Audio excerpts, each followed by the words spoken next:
اپنے بھی حسد کر سکتے ہیں اور تعویذ دھاگے کروا سکتے ہیں، اور حسد کرنا، تعویذ کرنا یا بدنام کرنا نا،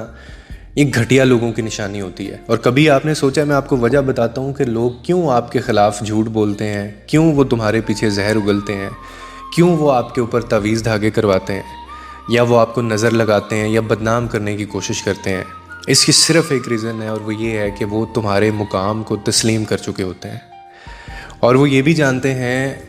کہ تم میں کچھ خاص ہے، اور یہی بات کچھ لوگوں کو ہضم نہیں ہوتی، برداشت نہیں ہوتی، اور پھر یہ لوگ یہ حرکتیں کرتے ہیں۔ بیسیکلی یہ لوگ نا اندر سے کھوکھلے ہوتے ہیں، جن کے پاس نہ خواب ہوتے ہیں، نہ دعا ہوتی ہے، نہ ایمان ہے، نہ ہمت ہے،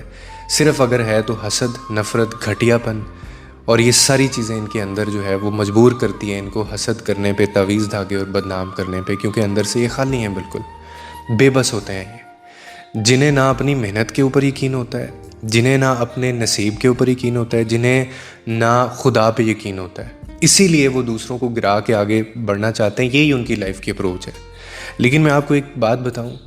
کہ جو عزت آپ کو اللہ نے دے دی ہے نا، وہ دنیا کی کوئی طاقت آپ سے نہیں چھین سکتی۔ بدنام کرنے والے کل خود رسوا ہوں گے، جو تعویذ دھاگے کرواتے ہیں یا وہ اس طرح کے کام کرتے ہیں، وہ اپنی تقدیر کو خود ہی جلا رہے ہوتے ہیں۔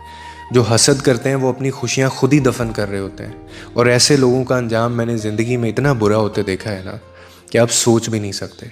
آپ کو صرف ایک کام کرنا ہے، اور وہ یہ ہے کہ آپ نے خاموشی سے، ثابت قدمی سے اپنی راہ پہ آپ چلتے رہیں، کیونکہ آپ کی نیکی، آپ کی سچائی، آپ کی محنت، آپ کا صبر،